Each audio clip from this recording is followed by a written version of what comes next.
The champagne hit Zara Bennett's dress before she saw the hand that threw it, not an accident. The woman in scarlet smiled like she had just won something. "Wipe it off," Choi Se-yeon said, loud enough for everyone to hear. The ballroom froze. They expected tears, a quiet retreat, burning eyes behind a forced smile. Instead, Zara reached for the nearest glass and poured it back, slowly, deliberately, without blinking. "I am quiet," she said softly, "not invisible."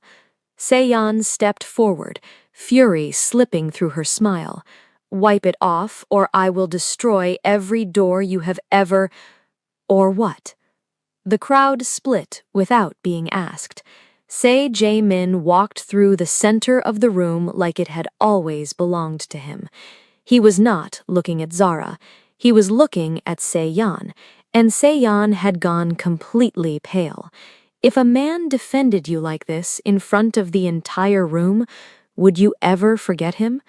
Because trust me, Zara Bennett has no idea what kind of man just stepped into her life, and neither do you, yet. Subscribe to Afro-Korean Diaries so you never miss a chapter. Tell me in the comments where in the world you are watching from, because you are not ready for what comes next. The question hung in the air like smoke. Finish that sentence, please. Se Jae-min did not raise his voice. He never needed to. His voice carried the kind of quiet that made entire rooms recalibrate, the kind of quiet that told everyone present exactly how serious this moment was. Choi Se-yeon opened her mouth. Nothing came out. She had walked into that ballroom tonight wearing confidence like a second skin. She had planned this, chosen her target carefully, chosen her moment even more carefully. She had done it in front of witnesses because witnesses were the point. Now those same witnesses were watching her, and not one of them was on her side. Se Jae-min stood between them. He had not touched anyone, had not threatened anyone directly. He simply existed in that space with a stillness that felt more dangerous than any raised fist. His eyes did not leave Se-yeon's face. "I am waiting," he said. Se-yeon's lips parted. "Jae-min, I was simply—" "You were simply what?" Not a question, a wall. She looked around the room for an ally, for someone to laugh it off with, for anyone to give her an exit. Every face looked away. Zara stood completely still. She had not moved since he entered, had not looked at him directly. Her dress was ruined, her evening was ruined, but something in her spine had refused to bend from the moment that glass left Se-yeon's hand, and it was not bending now. She was not waiting to be rescued. She had already handled herself. What was happening now was something else entirely, something she had not asked for and did not fully understand. Jae-min finally turned his head. He looked at Zara for the first time since entering the room. That was lasted 3 seconds. That was all. But in those 3 seconds, he took in the ruined dress, the straight spine, the eyes that had not gone soft or grateful or desperate. He looked back at Se-yeon. "Apologize," he said. The word dropped like a stone into still water. Se-yeon's face went through 5 emotions in 2 seconds. Disbelief, humiliation, fury, calculation, then something that looked dangerously close to tears. "Jae-min, you cannot be serious. She is nobody. She does not belong in this room, and everyone here knows it. I was simply making that clear." "Apologize," he said again. Same word, same tone, no repetition of explanation.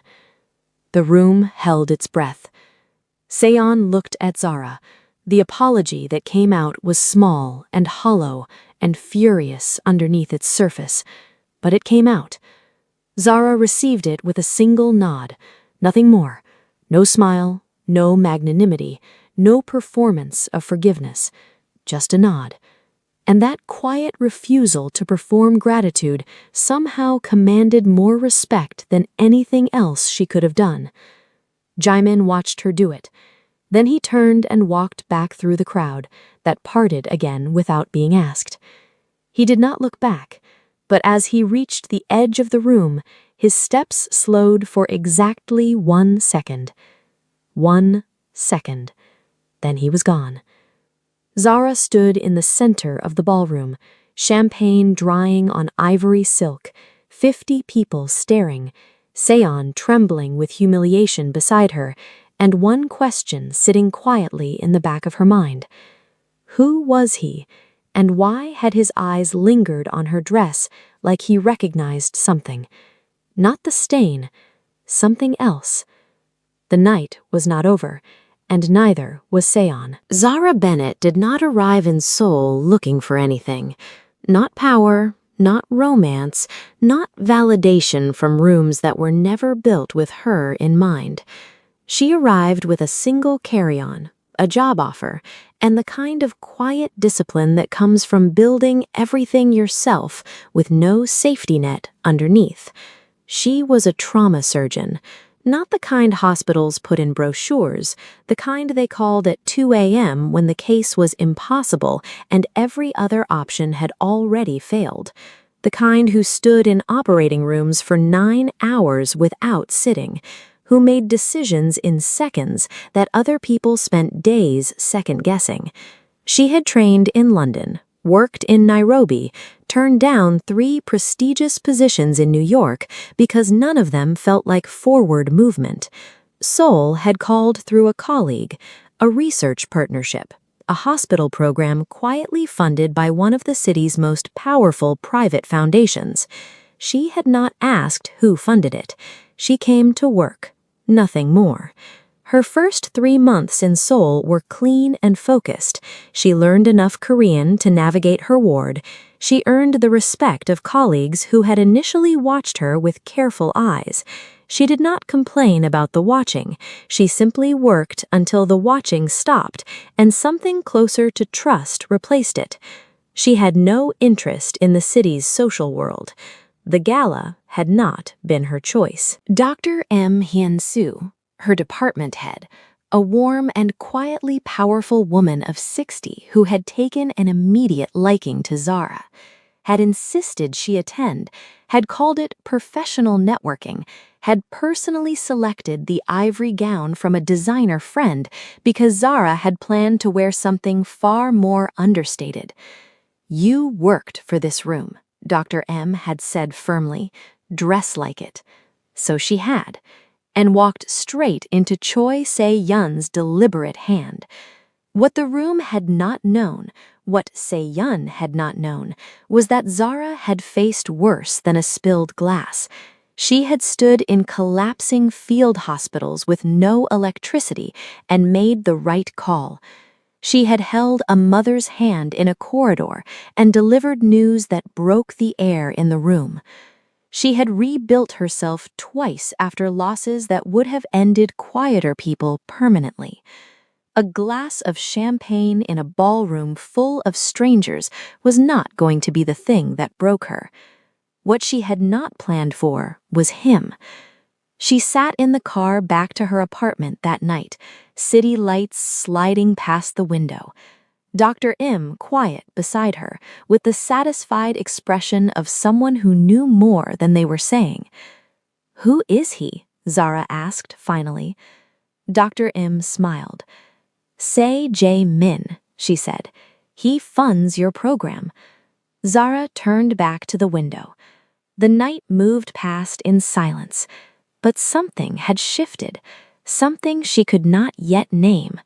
She would see him again, sooner than she expected, and under circumstances neither of them would choose. The hospital call came at 6 a.m. Not unusual for Zara. She was already awake, already dressed, coffee untouched on the kitchen counter because her phone had buzzed before she reached it. Critical patient, private ward, requested specifically by the funding foundation. She did not ask questions. She moved. The private ward on the 14th floor was different from the rest of the hospital. Quieter, cleaner lines, the kind of silence that money buys deliberately. Two men in dark suits stood outside the door as she approached. They stepped aside without a word. She pushed through. The patient was an elderly man, 70s, small and still against the white sheets, breathing shallow but stable. Beside the bed sat Jae-min. No suit today. Dark shirt, sleeves pushed to the elbows. The posture of a man who'd been sitting in that chair for hours and had no intention of leaving. He looked up when she entered. Neither of them acknowledged the ballroom. His pressure dropped twice overnight, Jae-min said. The attending physician changed his medication without full review. Zara set down her bag, moved to the bedside, began her assessment with the focused efficiency that made her exceptional at what she did.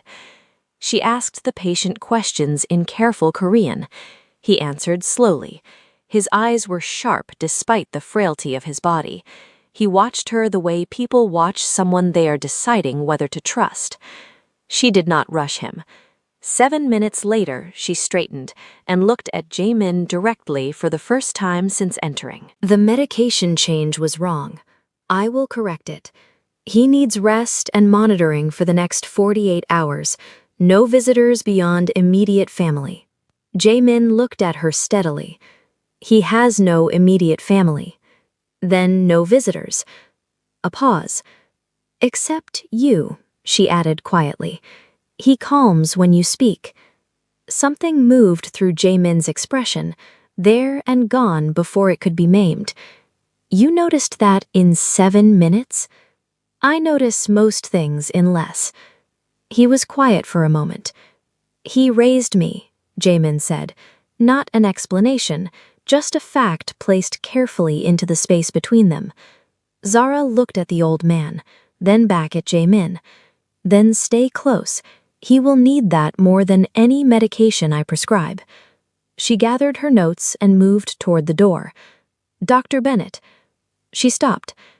At the gala, before the glass was thrown, you were speaking with Director Choi about the pediatric funding proposal. She turned slightly. Yes? You were right about the allocation model, he said. Every point you made was correct. She had not known he was listening then. She held his gaze for one steady moment. Then she walked out, and did not allow herself to think about the way that felt until she was safely inside the elevator. Doors closed. She exhaled. He had been watching her long before the ballroom. The question was, why? And who else had been watching too? Everyone in Seoul's elite circle had a version of the story. The engagement between Jae-min and Choi Se-yeon had been arranged quietly. Two powerful families, clean on paper, logical in every way that mattered to people who measured relationships in assets and alliances. It ended 18 months ago. No announcement, no public statement. One morning, the engagement simply stopped existing. Jae-min returned the ring through his assistant. No meeting, no explanation offered to anyone. Seoul talked for weeks. The version Yeon told was soft and carefully constructed. She had been blindsided. She had done nothing wrong. He had grown cold without reason.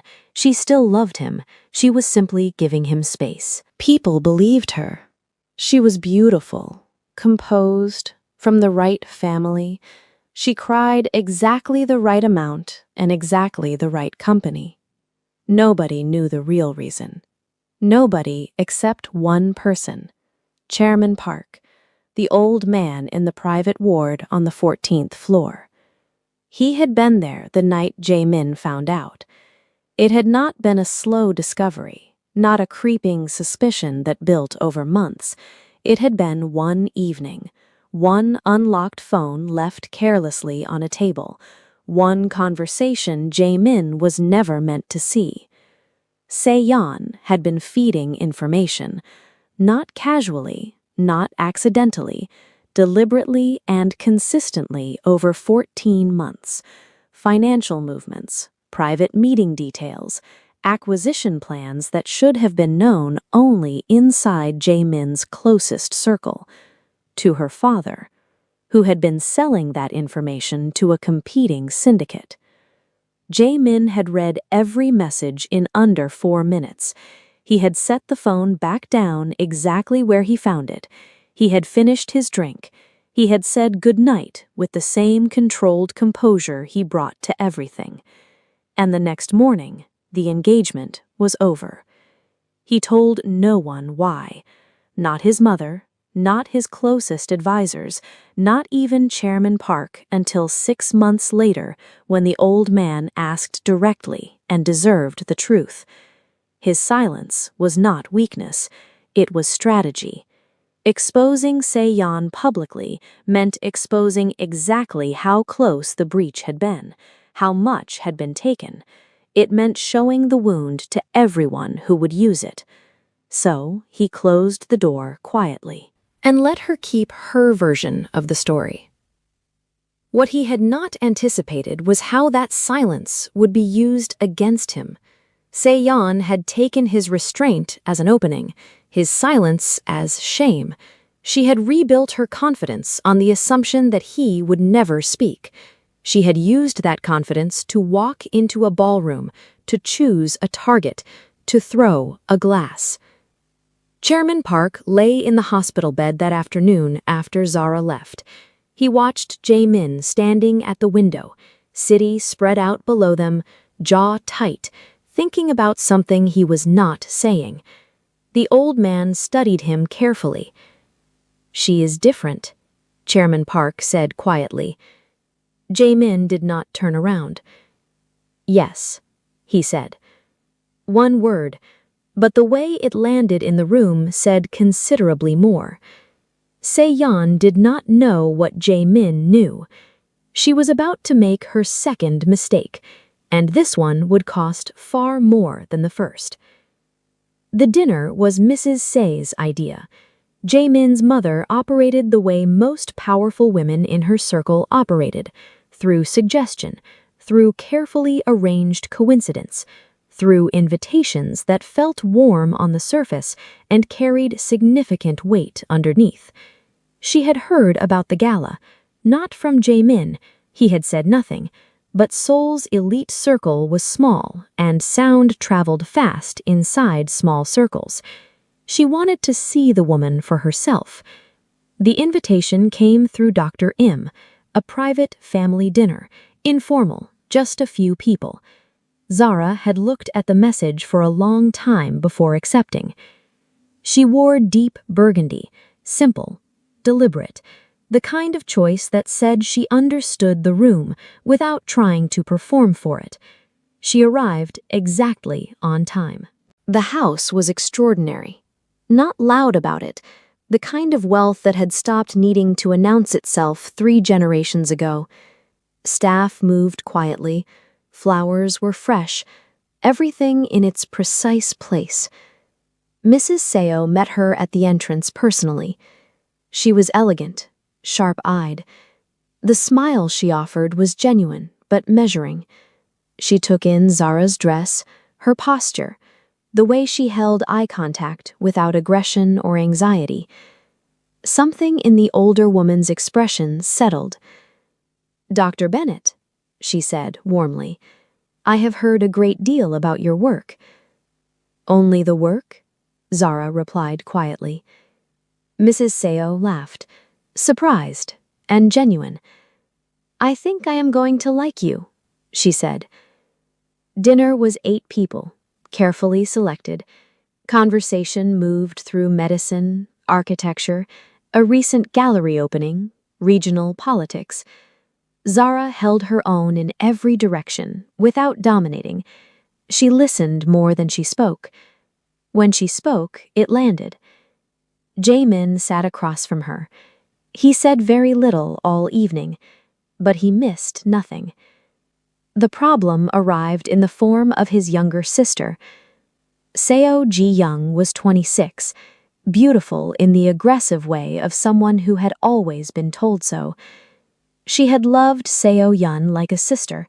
had cried when the engagement ended, had privately blamed Jae-min ever since. She had not known Zara would be there. Her smile across the table was perfect. Too perfect. "Your Korean is impressive for someone so newly arrived," Ji-young said sweetly, during the third course. "Thank you," Zara said simply. "Though I imagine everything here must feel quite overwhelming. The culture, the expectations, the way things work in rooms like this." A pause designed to land like a small blade. "I navigate operating theaters at 3 a.m. with failing equipment. I manage." Two people at the table covered smiles. Ji-young's eyes sharpened behind her pleasant expression. She reached for her wine, and underneath the table, her other hand was already reaching for her phone.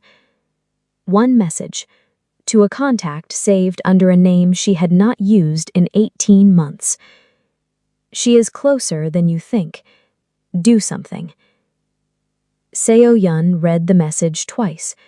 Then she smiled and began to plan. They chose a Tuesday. Quiet. Midweek. The kind of day that does not feel like a setup until it already is. Zara was leaving the hospital at 7 p.m. Long shift, successful surgery, the particular exhaustion that comes not from failure, but from sustained excellence over many hours. The good kind of tired. The parking structure on level 3 was mostly empty. She heard the heels before she saw them. 2 sets. Se-yeon appeared from the left. A woman Zara did not recognize appeared from the right. Expensive coat, sharp eyes, the practiced positioning of people who had rehearsed this. Zara stopped walking. She did not step back. "Dr. Bennett," Se-yeon said. The politeness in her voice had a blade inside it. "I thought we could finish our conversation at the gala." "We did not have a conversation at the gala," Zara said. "No," Se-yeon agreed. "We were interrupted." She stepped closer. "I want to be very clear with you. Whatever you think is developing between yourself and Jae-min, it is not real. You are a novelty, a distraction. Men like him collect interesting things for a season and then return to what makes sense for their world. You do not make sense for his world. You never will." Zara listened to all of it without moving. "Are you finished?" she said. Se-yeon's eyes narrowed. "I have influence over the foundation that funds your program," she said quietly. "My father sits on 3 boards connected to this hospital. One phone call and your research partnership evaporates. One conversation and your visa complications become extraordinary. I have done this before. I am very good at it." The other woman stepped forward. "Walk away from him. Leave Seoul if necessary. Either way, you are done here." Silence. Zara looked at Se-yeon for a long, measured moment. Then she opened her bag. She removed a small recording device, held it up, set it calmly on the roof of the nearest car where both women could see it clearly. "I have been carrying that for 11 days, Zara said, "since the morning after the gala, because women like you never stop at one attempt." Se-yeon went still. "The foundation your father sits on, 3 of its current board members are former patients of mine. One of them I operated on at no charge when his family had nothing. They remember that. They answer my calls." She picked up the recorder, placed it back in her bag. "I did not come to Seoul to fight you," Zara said. "But if you touch my work, my program, or anything connected to my patients, I will stop being polite about it." She walked past both women without looking back. Her hands were perfectly steady. Her heartbeat was not. But they would never know that. She had handled it. Alone. Cleanly. without falling apart. What she did not know was that the parking structure had cameras, and someone who checked those cameras every single night had already seen everything. The foundation gala happened every year. Same venue, same chandelier, same careful architecture of wealth and influence assembled in one room pretending to care about charity. Zara had not planned to attend. Dr. Im had other ideas. "Your research results are being presented tonight," she said in a tone that left no room for discussion. "You will be there, you will be visible, and you will wear something that matches the occasion." She arrived in midnight blue, simple and precise, the kind of dress that did not ask for attention but received it anyway.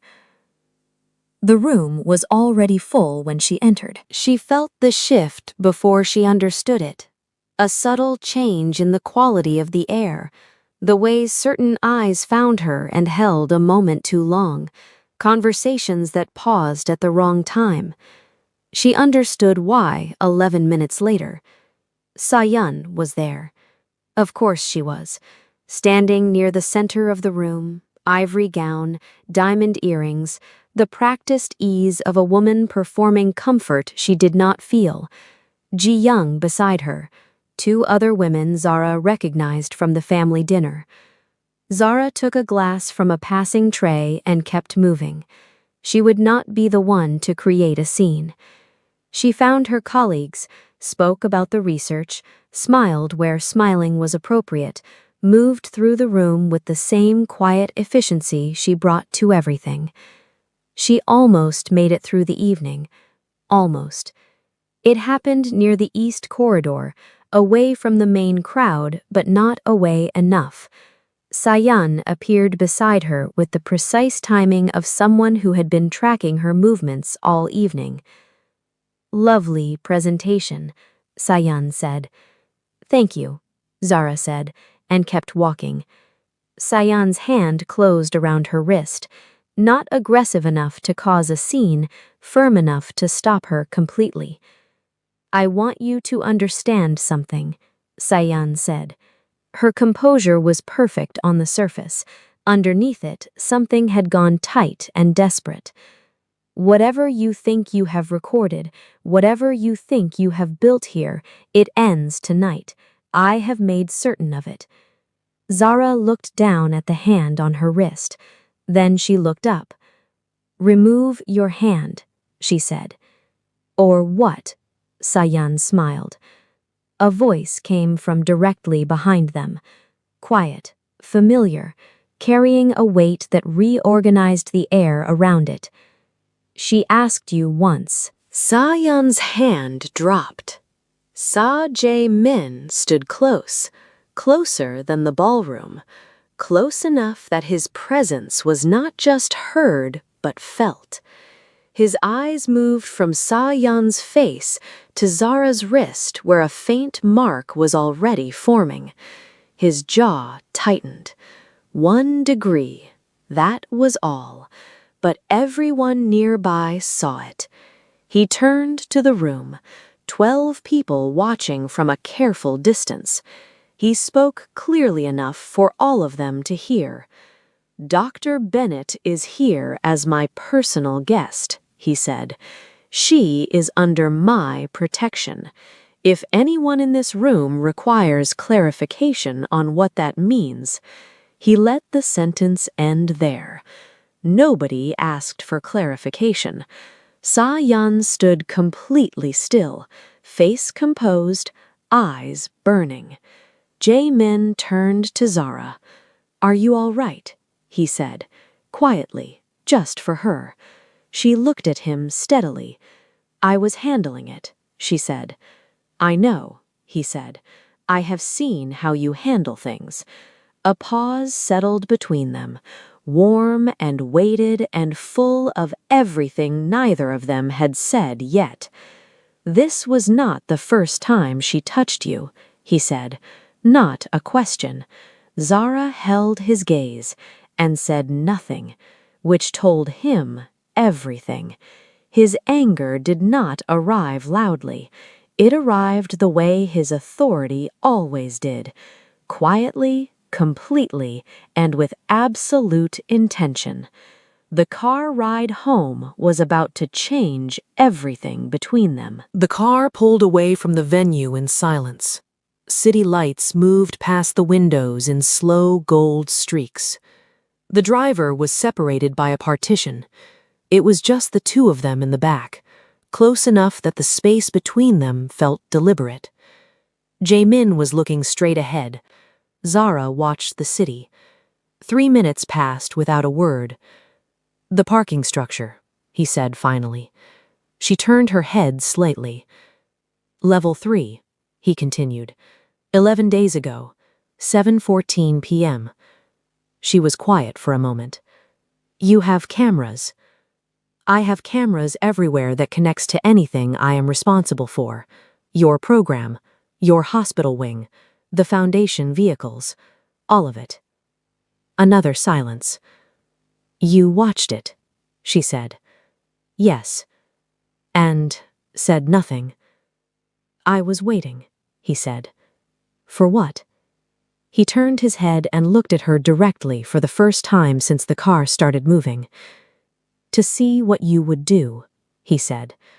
"I already knew who you were before that parking structure, but I needed to know how you carried yourself when no one was watching." Zara held his gaze. "And you carried yourself exactly the way I expected." Something moved through his expression, quiet and certain, which made what I saw considerably harder to sit with. She turned back to the window. "I handled it," she said. "I know you handled it." His voice was controlled, completely even, but underneath the evenness was something compressed and deliberate. "That is not the point." "Then what is the point?" "The point," he said carefully, "is that she used my name as a weapon against you, my history, my world. Things connected to me became reasons for someone to threaten you in a parking structure at night." He paused. "That is mine to answer for."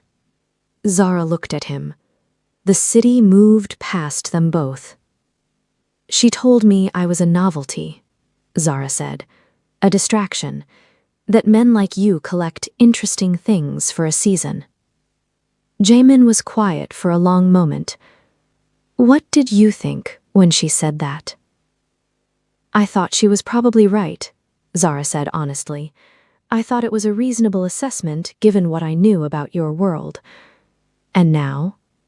She considered the question carefully. "Now I think she said it because she was afraid," Zara said. "Afraid people would believe it was not true." Something shifted in his face. Small, controlled, but real. He reached across the space between them. Not for her hand, he simply turned his palm upward on the seat between them, an offering, unhurried, without pressure. She looked at it for a long moment. Then she placed her hand over his. Neither of them spoke again for the rest of the drive, but something that had been carefully held at a distance by both of them had finally been allowed to land. He had made a decision in that car.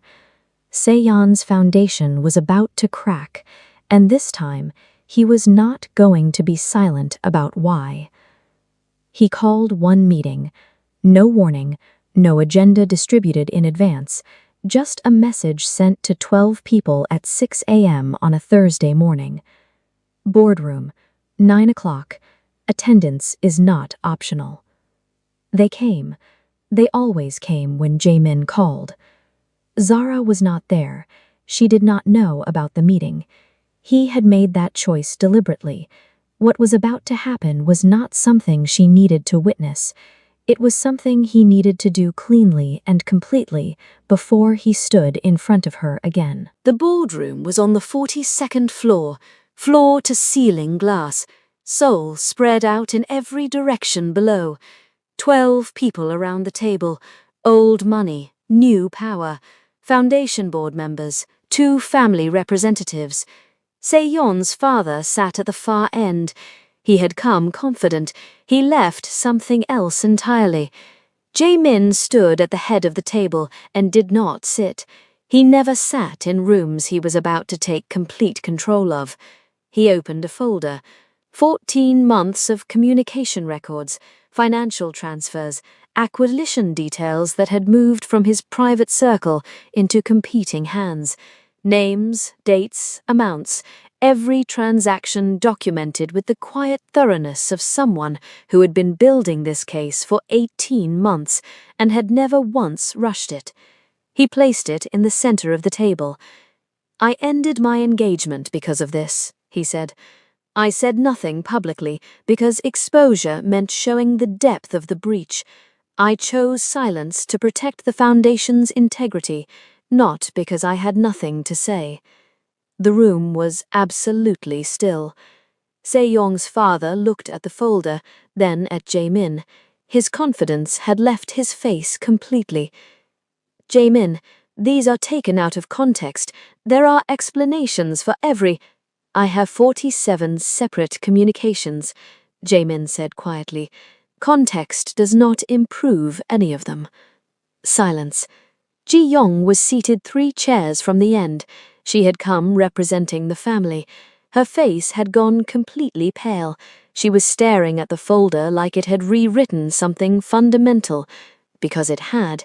Every defense she had built for Se-yeon over 18 months, every quiet resentment she had carried toward her brother, every assumption she had made about who had been wronged, was dissolving in real time. "You protected her," Ji-young said. Her voice was barely above a whisper. "All this time, you knew all of this, and you said nothing to protect the family from the embarrassment of what she did." Jae-min looked at his sister. "I protected the Foundation," he said. "The family, the people connected to us whose livelihoods depended on our stability." He paused. "I will not be silent again." Se-yeon's father stood abruptly, chair scraping back, the sound cutting through the stillness like something breaking. "This is not finished," he said. "Yes," Jae-min said simply. "It is." 3 board members reached for their phones simultaneously. The calls they made in the next hour dismantled everything Se-yeon's father had built his threats on: board positions, foundation influence, the carefully constructed pressure points that had sent his daughter into a parking structure to threaten a woman who had done nothing but exist with dignity in rooms that tried to exclude her. Gone. By afternoon, Se-yeon had received a message from her father. 4 words: "It is over. Come home." She sat in her apartment and read it twice. Then she looked at her phone for a long time, and for the first time since the gala, she thought about what it meant to have gone too far. Ji-yeon arrived at Zara's hospital that evening unannounced. She waited in the corridor outside the ward for 40 minutes until Zara emerged from a consultation. She stood when she saw her. No performance, no careful construction of words. "I defended the wrong person," Ji-yeon said, "for a long time, and I treated you with a smallness you did not deserve." Zara looked at her. "I appreciate you saying that," Zara said quietly. Ji-yeon nodded once, then she walked away down the corridor. Zara stood alone for a moment, then her phone lit up.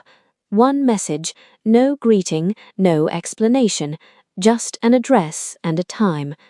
Tonight, 8 p.m. She knew the handwriting. She had 1 decision left to make, and it was the only one that had ever truly been hers. The address was Chairman Park's residence. Not a restaurant, not a neutral space. His home, the most personal location Jae-min could have chosen. She arrived at exactly 8 p.m.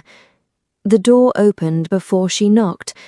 Inside was warm, quiet, the smell of something cooking from a kitchen somewhere deeper in the house, low light, fresh flowers on a side table, the deliberate calm of a space prepared carefully for something that mattered.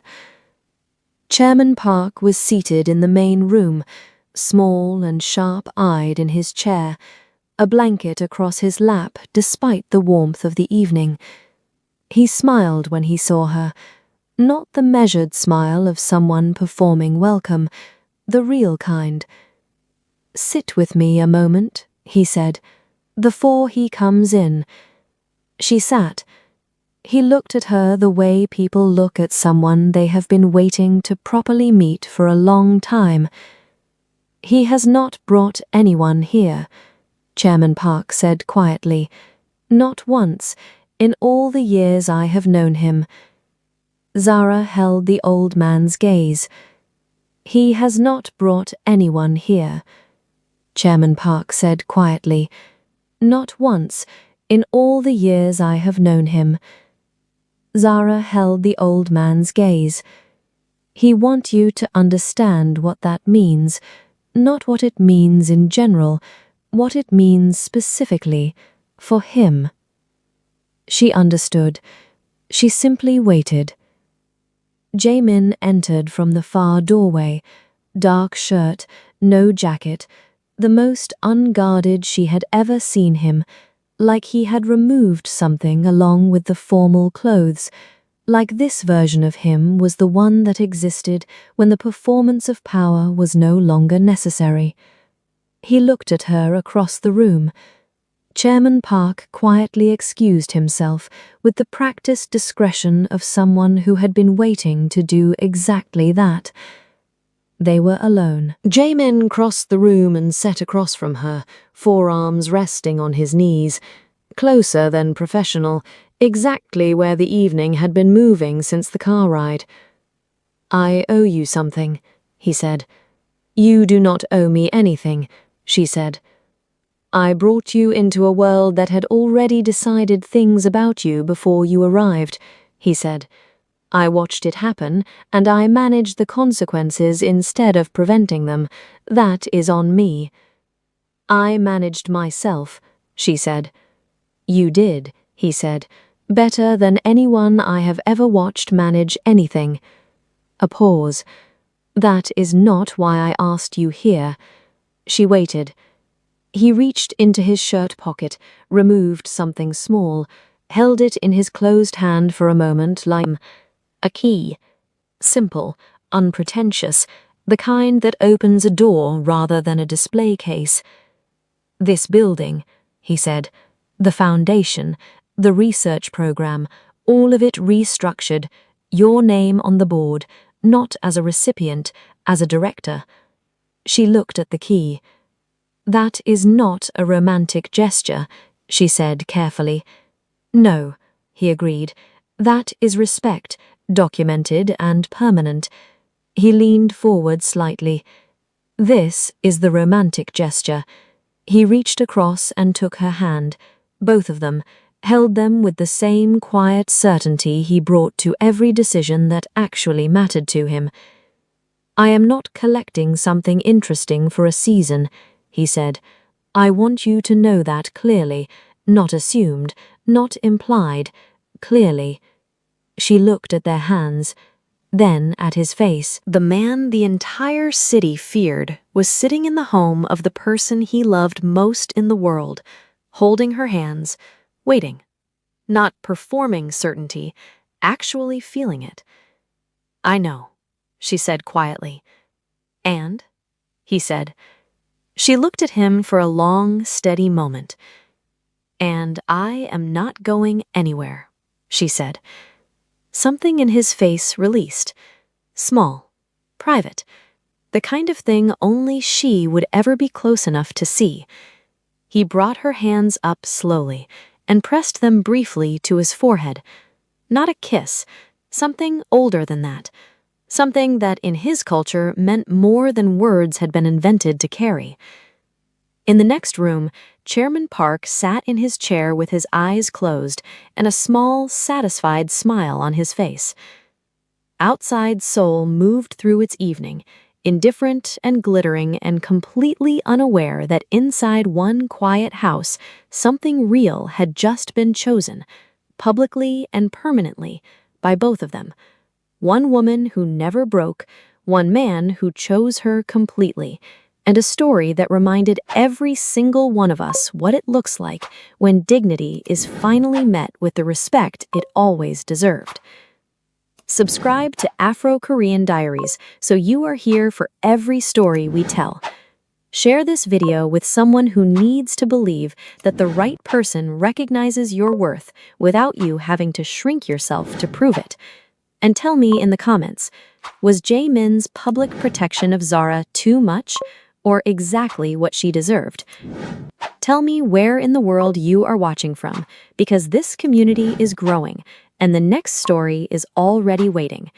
The best is yet to come.